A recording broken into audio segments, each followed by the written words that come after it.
بسم الله الرحمن الرحیم. د ناقص او د لفیف د مشکل گردانونو د حل په سلسله کې دا زمونږه 8 نمبر درس دی. ان شاء الله تعالی په دې درس کې به مونږه د نمونه نمبر 3 او هغه مونږ سره د یدعو گردانو د دې افادیت ذکر کو.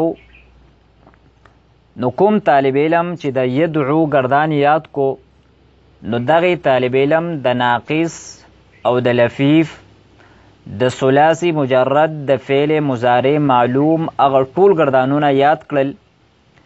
د کومو گردانونو د لومبۍ صيغې په آخر کې چې د وو نه په مخ کې حرف باندې ضمه ده، ځکه چې د فعل مضارع د کم گردان د لومبۍ صيغې په آخر کې د وو نه په مخ کې حرف باندې ضمه وي نو دغه گردانونو وزن یعنی د حروفو تعداد او په دغه حروفو باندې چې کم حرکات او سکنات وي نو هغه بالکل د یدعو د گردان په شانتي دي. د دې نه علاوه د دغه گردانونو د لام کلمې په مقابله کې چې کم حرف وي او د لام کلمې نه وروستو چې کم حروف وي نو هغه بالکل هغه حروف دي کم حروف چې د یدعو په گردان کې د لام کلمې په مقابله کې دي او د لام کلمې نه وروستو حروف وي.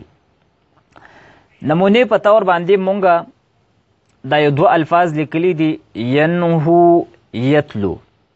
نو دا دواړه د فعل مضارع لومبۍ صيغه ده او د دې په آخر کې د وو نه په مخ کې حرف باندې ضمه ده. نو د ینهو او د یتلو گردان دا به د یدعو په شانتي وي، یعنی کم وزن چې د یدعو د گردان دی نو دغه وزن به د ینهو او د یتلو د گردان هم وي. د دې نه علاوه د یدعو په گردان کې چې د لام کلمې په مقابله کې کم حرف دی او د دې نه وروستو چې کم حروف دي نو دغه حروف به د ینهو او د یتلو د لام کلمې په مقابله کې وي او د هغې نه وروستو به هم هغه حروف وي. مثلا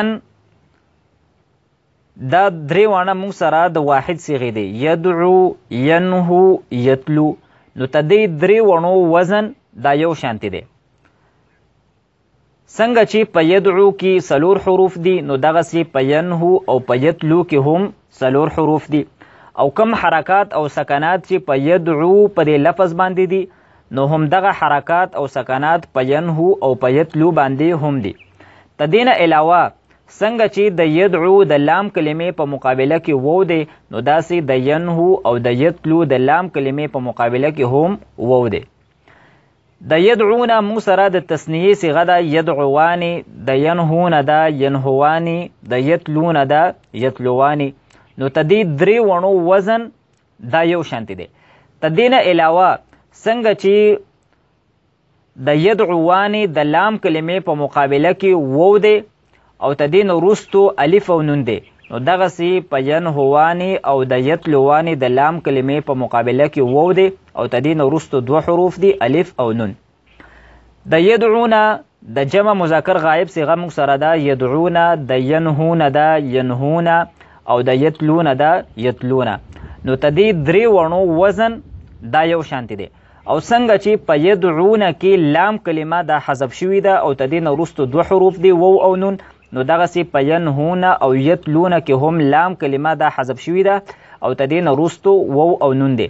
هم دغسې اجرا دا په دې باقي صيغو کې هم ده چې د دغې وزن به یو شانتي او د لام کلمې او د لام کلمې نه وروستو چې کم حروف دي نو هغه به یو شانتي. اوس مونږ د ینهو پوره گردان کو. نو د ینهو گردان به موږ سره شي ینهو ینهوانې ینهونه، تنهو تنهوانې ینهونه، تنهو تنهوانې تنهونه، تنهینه تنهوانې تنهونه، انهو ننهو. د یتلو گردان به موږ سره شي یتلو یتلوانې یتلونه، تتلو تتلوانې یتلونه، تتلو تتلوانې تتلونه، تتلینه تتلوانې تتلونه، اتلو نتلو. دلته به زه د فایدې په طور باندې دا خبره ذکر کم چې د دې نمونې افادیت دا د ثلاثي مجرد د فعل مضارع معلوم پورې محدود دی، ځکه چې د ناقص او د لفیف کم د ثلاثي مزید فيه ابواب دي نو د هغې کومه فعل مضارع ده او دغسې د فعل مضارع مجهول کومې لومبۍ صیغې دي نو د هغې په آخر کې د وو نه په مخکې حرف باندې ضمه نه راځي.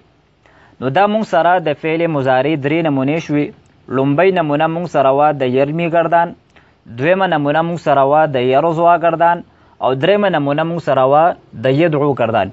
نو کوم طالب علم چې دا 3 ګردانونه په ښه طریقې سره یاد کړل نو انشاءالله تعالی دغه طالب علم د ناقص او د لفیف د فعل مضارع معلوم او د مجهول څومره ګردانونه دي نو دغه طالب علم دغه ټول ګردانونه یاد کړل.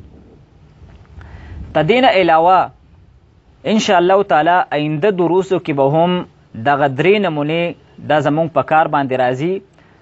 آینده دروسو کې به مونږ د نفي جهد بلم، نفي تاکید بلم، نفي تاکید بالن، د فعل مضارع منفی، لام تاکید بانون تاکید ثقیله و خفیفه او فعل امر و نهی مؤکد بانون تاکید ثقیله و خفیفه. داغه تفصیلی ذکر کو. داغه د پاره هم بنیاد دغه 3 نمونې دي، یعنی د یرمی ګردان، د یدعو ګردان او د یرزوا ګردان. نو کوم طالب علم چې دا 3 ګردانونه په ښه طریقې سره یاد کړل او دا 3 ګردانونه موږ له به کمې فایدې راکوي نو انشاءالله تعالی آینده چې کم 4 دروس موږ کوو نو دا به دغه طالب علم له په دغه کې انتهایی فایده ورکړي. واخر دعوانا ان الحمد لله رب العالمين.